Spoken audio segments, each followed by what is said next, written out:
Hello, my name is Megan Boyce, and I'm here today to tell you how birth control is more than its name. It prevents against more than just pregnancies.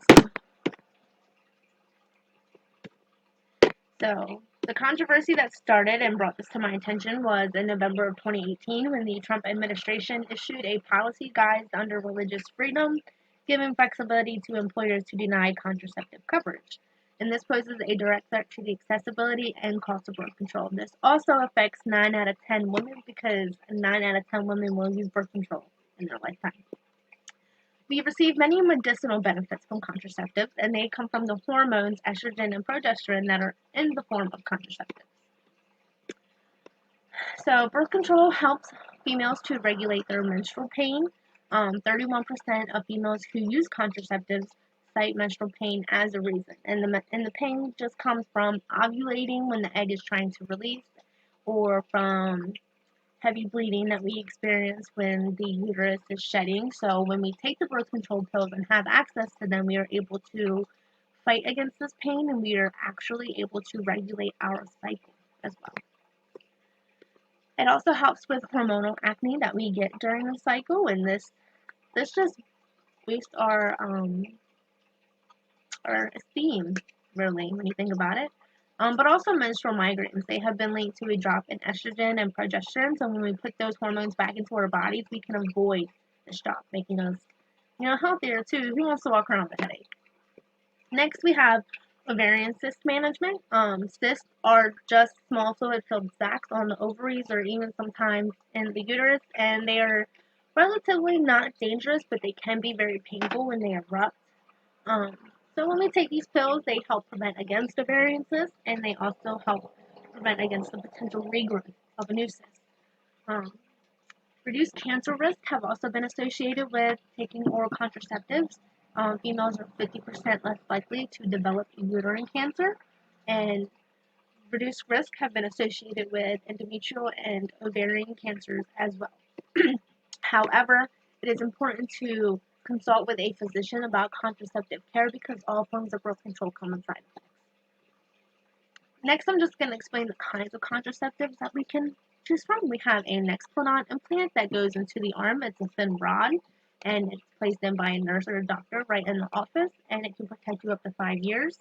Next, we have an intrauterine device, an IUD. It's a small T-shaped piece of plastic or copper. Insert it into the uterus, and depending on what kind that you get, you are protected from 3 years to 12 years. Next, we have contraceptives that are used on a schedule. The first and the most common being the pill. We take it once on a daily basis at the same time for protection. Next, we have a Depo-Provera shot, which is just like it sounds. It's an injectable, and it's injected into the arm or the buttocks once every 3 months. And then we have a patch, and you replace this weekly. It is to be stuck on clean, dry skin onto the arm, below the navel, the buttocks, or the back. Planned Parenthood does have an app that allows you to track when it is time to put a new patch on, and they are made to withstand water and sweat. And then lastly, we have a vaginal ring. The ring is placed into the cervix, and it is to be changed monthly. Birth control allows females to take their lives back, to take control of them, to give them educational and economic empowerment.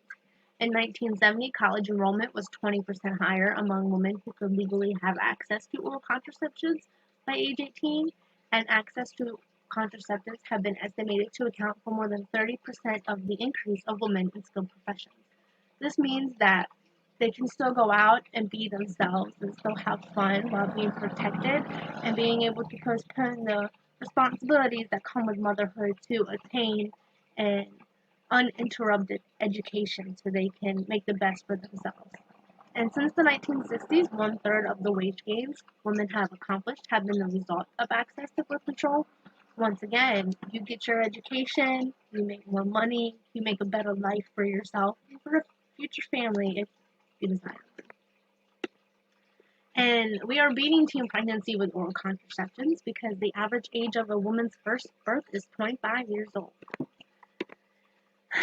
If the Trump administration were to continue, they would next go for the Affordable Care Act. they would try to regulate any regulations in them, try to take them away, modify them, you know. And the ACA provided 55 million women in the U.S. with accessible and affordable contraceptives. And if the ACA were to be repealed, not only are 55 million women in jeopardy, but they're also being discriminated against, like pre-existing conditions. Insurance companies could tell them, no, we don't want you as a client because of a pre-existing condition. For example, women can suffer from endometriosis, which is where the endometrial lining in the uterus just grows outside, causing pain. So they would therefore may not be able to get insurance, but then they also won't have the access to the birth control that allows them to manage their pain. And then higher insurance premiums. If the ACA were to be repealed, insurance companies could charge women 50% more for insurance plans. And we all know this includes coverage of contraception. So just because we're females, we have to pay 50% more than them. And birth control is very financially beneficial, not only to women individually, but the government as a whole. So the U.S. and the state government saved $13.6 billion in 2010 by investing in family planning services. And family planning services help prevent 2.2 million unintended pregnancies a year.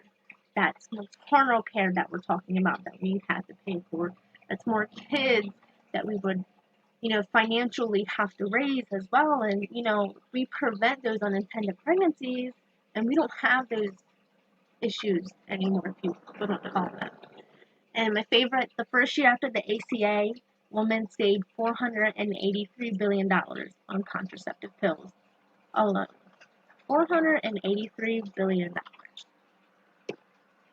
And here are some states that have been taking action by implementing or modifying their own laws while federal policy is still in flux in order to prevent or to protect the birth control laws that they already have.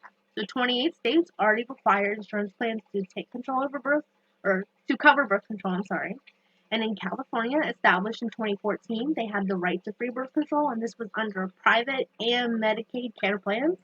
In Vermont, in 2016, it codifies ACA birth control coverage in state law, meaning it agrees with it. It's like, yes, birth control for everybody. In Maryland, written in 2016 but established in 2018, they eliminated copays for most forms of birth control, which that is great. If it's not all, at least it's some. And then in Nevada, Governor Brian Sandoval signed legislation for 12 months of birth control with no copayments. So we already see that other states are already supporting this. We all should too. And this is my reference page. Any questions or comments?